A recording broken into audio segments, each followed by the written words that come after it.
샬롬, 영혼의 맛을 깊게 더하고 우리 삶의 무미건조한 순간에 영적인 감칠맛을 확 불어넣어주는 시간, 한소망 MSG 시간에 오신 모든 분을 진심으로 환영합니다. 저는 여러분의 영적 셰프 다니엘 목사입니다. 안녕하세요, 목사님. 그리고 라디오와 유튜브로 함께하고 계신 청취자 여러분, 정말 반갑습니다. 호기심 많고 에너지만큼은 누구에게도 뒤지지 않는 청년, 주은입니다. 와, 오늘 한소망 MSG 첫 문을 여는데 벌써 마음이 설레요. 목사님, 오늘 우리 식탁에 올라올 영적 재료는 무엇인가요? 하하, 오늘 우리가 나눌 이야기는 정말 반전의 연속입니다. 아마 듣고 나면 우리가 평소에 생각하던 영광이나 사랑에 대한 개념이 완전히 뒤집히실 거예요. 혹시 기독교 역사에서 단 한 번도 빠진 적 없는 가장 상징적인 의식하면 뭐가 떠오르나요? 그건 너무 쉽죠. 바로 빵과 포도주를 나누며 예수님의 희생을 기리는 성찬식이잖아요. 무려 2000년 동안 전 세계 수많은 그리스도인이 지켜온 핵심 중의 핵심 예식이죠. 정확해요. 그런데 말이죠. 오늘 우리가 살펴볼 요한복음 13장에는 이 결정적인 성찬식 장면이 단 한 줄도 나오지 않고 통째로 빠져 있습니다. 네? 목사님, 그게 정말인가요? 요한복음이면 예수님이 가장 사랑하셨던 제자 요한이 쓴 건데 그 역사적인 마지막 밤의 하이라이트를 실수로 빼먹었을 리는 없잖아요. 다빈치의 최후의 만찬 그림에도 성찬식이 메인인데 말이죠. 그렇죠. 이건 단순한 기록 누락이 아닙니다.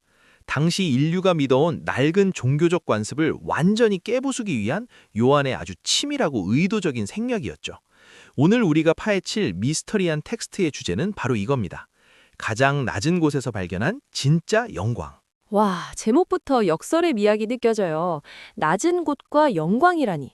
도대체 요한은 왜 그 소중한 성찬식 장면을 지워버리고 우리에게 무엇을 보여주려 한 걸까요? 그 이유를 알기 위해선 먼저 이 텍스트의 구조와 배경을 이해해야 합니다.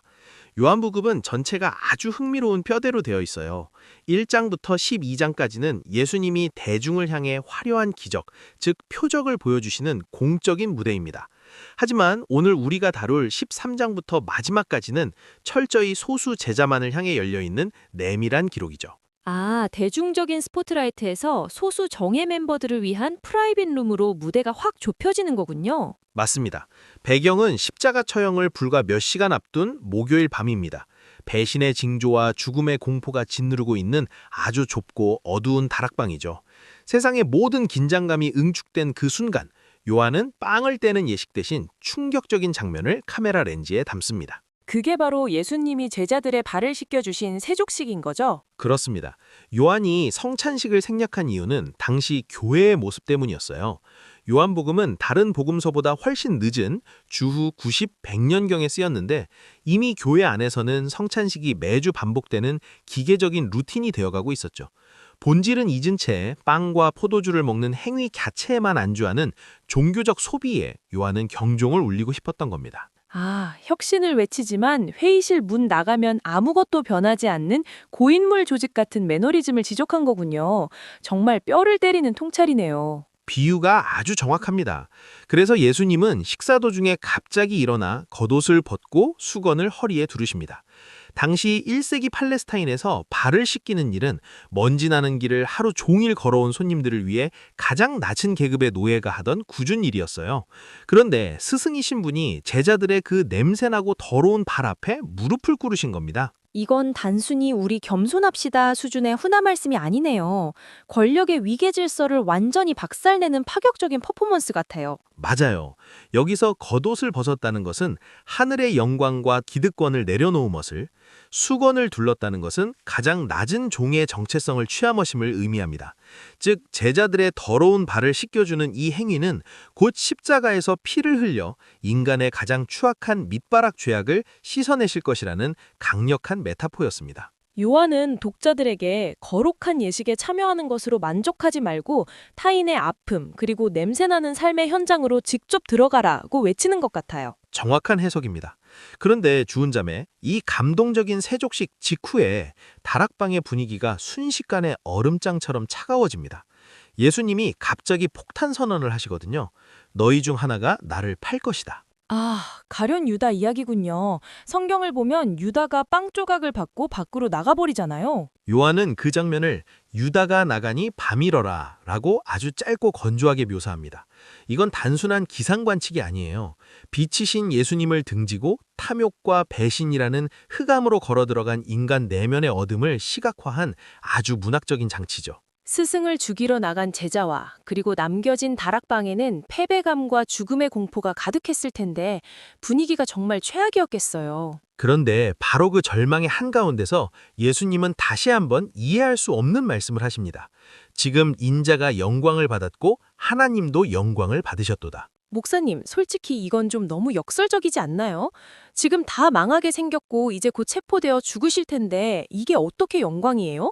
세상의 기준으로는 완벽한 실패고 수치잖아요. 바로 그 지점이 요한복음이 인류 역사에 던진 가장 거대한 충격파입니다.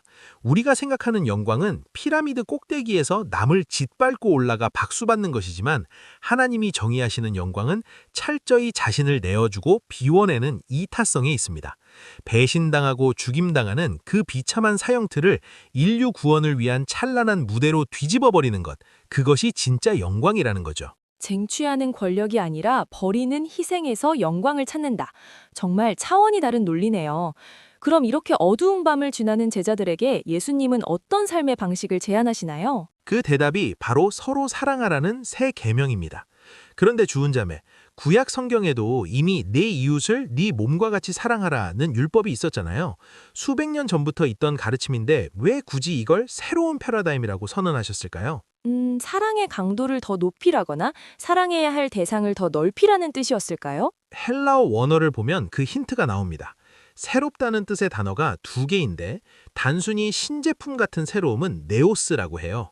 하지만 예수님이 쓰신 단어는 카이노스입니다. 이건 본질과 차원 자체가 완전히 뒤바뀐 질적인 도약을 의미합니다. 차원이 다른 사랑이라 구체적으로 어떤 점이 달라진 거죠? 사랑의 기준점이 완전히 이동했습니다. 이전의 기준은 네 몸과 같이, 즉 나 자신이 기준이었어요. 하지만 인간의 자존감이나 마음은 늘 널뛰듯이 불안정하잖아요. 내가 나를 미워할 땐 남도 사랑할 수 없게 되죠. 그래서 예수님은 불완전한 나라는 기준을 찢어버리시고 외부의 절대적 기준을 세우셨습니다. 그 절대적 기준이 설마 네, 바로 내가 너희를 사랑한 것 같이입니다. 나를 배신할 자들의 발까지 씻겨주고 목숨을 내준 그 흔들리지 않는 십자가의 사랑을 새로운 척도로 삼으라는 혁명적인 선언입니다. 와, 카이노스의 사랑, 정말 무릎을 탁 치게 만드는 통찰이네요. 그런데 목사님, 이 감동적인 순간의 분위기를 깨는 인물이 한 명 저희 등장하죠? 바로 수제자 베드로요. 맞습니다. 베드로는 가슴을 탕탕 치며 장담하죠. 주를 위해 내 목숨을 버리겠나이다. 하지만 예수님은 아주 차갑게 찬물을 끼얹으십니다. 네가 목숨을 버리겠다고? 다 굴기 전에 네가 나를 3번 모른다고 할 거다. 솔직히 베드로 입장에선 너무 무안했을 것 같아요. 굳이 그 타이밍에 실패를 예고하셔야 했을까요? 이건 망신을 주려는 게 아닙니다. 인간의 의지력이 얼마나 유한한지를 가르쳐 주시는 거예요. 현대 심리학에서도 의지력을 소모되는 자원이라고 보는데 예수님은 이미 그때 알고 계셨던 거죠. 베드로는 자신의 결심이라는 배터리가 위기 앞에서 얼마나 순식간에 방전될지 몰랐던 겁니다. 아, 내 의지라는 빈약한 배터리론 카이노스라는 거대한 사랑의 전구를 결코 켤 수 없다는 사실을 뼈저리게 가르쳐 주신 거군요. 그렇죠. 여기서 진짜 해결책인 은혜의 작동 원리가 나옵니다. 인간은 자신의 실패와 수치를 마주할 때 비로소 심리적 무장을 해제하게 돼요. 내가 철저히 파산한 존재임을 깨닫고 그럼에도 불구하고 나를 용서하고 발을 씻겨주시는 예수님의 사랑을 경험할 때 비로소 내 안에서 타인을 향한 진정한 사랑이 흘러넘치게 되는 거죠. 아, 사랑은 내 도덕적 우월성에서 나오는 게 아니라 내가 받은 무한한 용서를 연료 삼아 나오는 거였네요. 맞습니다.